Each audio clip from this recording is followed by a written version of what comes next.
Hey guys, I'm Dave Chesson of Kindlepreneur. In today's video, we're going to be covering what a prologue is, how to write one, give some examples of good prologues, and finally, how to properly format a prologue so it looks great in your book. But before we get into that, if you'd like to learn more about book marketing, as well as self-publishing and formatting techniques, be sure to hit my subscribe button on YouTube here, as well as the little bell icon so as to get notified when my next video comes out. And with that, let's begin. A prologue, not to be mistaken with a preface or a foreword or an intro, goes right at the beginning of your book, right before chapter 1. They are very specific to fiction stories, and it serves as a narrative and sets up the main story, provides a bit of vital information, and allows the reader to gain a little insight to what is to come.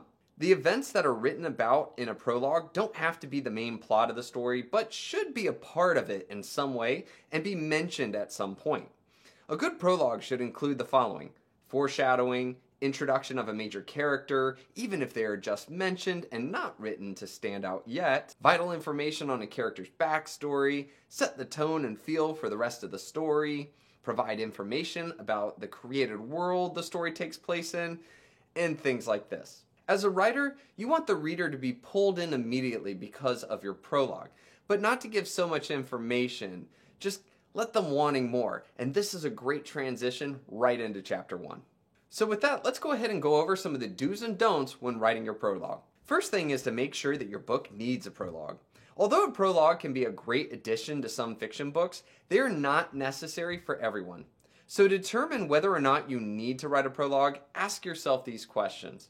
Is there information the reader must have before the actual story begins? Can you present that information in a compelling and brief manner? Is it information that you can't provide the audience in the opening chapter? If you can answer yes to all of these questions, then you should definitely include one in your writing. However, if you had to answer no to any of them, then you might want to rethink using this literary device and maybe try a different one. The next thing when writing your prologue is to remember to show the readers what they need to know and not just tell them outright. Keeping some things a mystery allows the reader to stay intrigued and wanting to know more. Next is keeping it short. A prologue isn't its own chapter. It's a supplementary literary device, so make sure to keep that in mind. Last is to make sure to not leave your readers hanging by presenting questions in your prologue that never get answered in the main body of the novel. Alright, so now that we know some of the things you should do, let's talk about some of the pitfalls or things to avoid when writing your prologue. First is to make sure you don't info dump. Bogging down your readers with too much background information or details can get boring. Try slowly feeding your readers information throughout the story and give them the chance to figure things out on their own. Second is making sure you don't use your prologue as a first chapter crutch. What this means is to not let your first chapter be less compelling because your prologue is so good. You still want to keep your readers interested with a compelling prologue as well as a great first chapter. Okay, so now that we know what a prologue is and some do's and don'ts when writing, let's go ahead and look at some really cool examples. First is Leviathan Wakes by James S.A. Corey. This prologue is written in a way that pulls the reader in and sets up questions that are answered later on in the novel. This author also used a point of view that is never used in the novel, but still provides vital information that the readers would need to know. Second is Romeo and Juliet by William Shakespeare. This prologue is set up in the form of a sonnet and gives the audience information discreetly without letting the readers know exactly who he is talking about. There is also lots of foreshadowing that was done in this prologue. Okay, so now that we've covered that, let's go ahead and talk about how to properly format a prologue.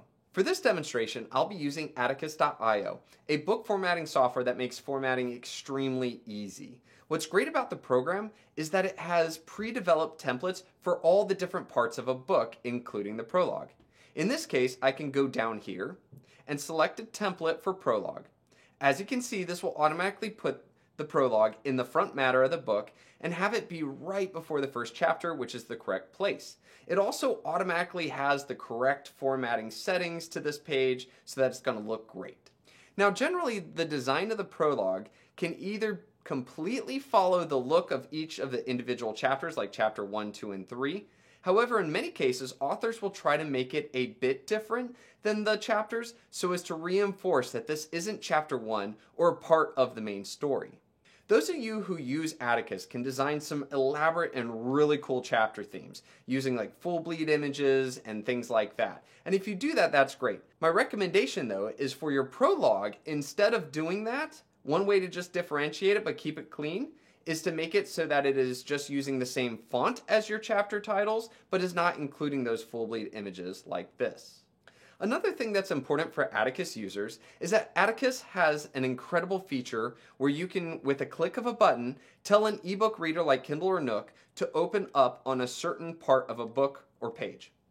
This is important because sometimes an e-reader like Kindle or Nook will just open up on the first chapter of a book, thus skipping a prologue if you have one. However, with Atticus, you will never have that problem. Just come over here and click and find prologue. This will put some special programming code in your ebook file that will make it so that any e-reader like Nook or Kindle will open up on the prologue, ensuring your prologue isn't skipped or missed. Like I said, most book formatting softwares do not have this capability, so just be careful if you're not using Atticus. Okay guys, so there you have it. We just learned what a prologue is, how to write them, we looked at some examples, and then finally went over how to properly format one. I hope you've enjoyed this video, and thank you so much. Cheers.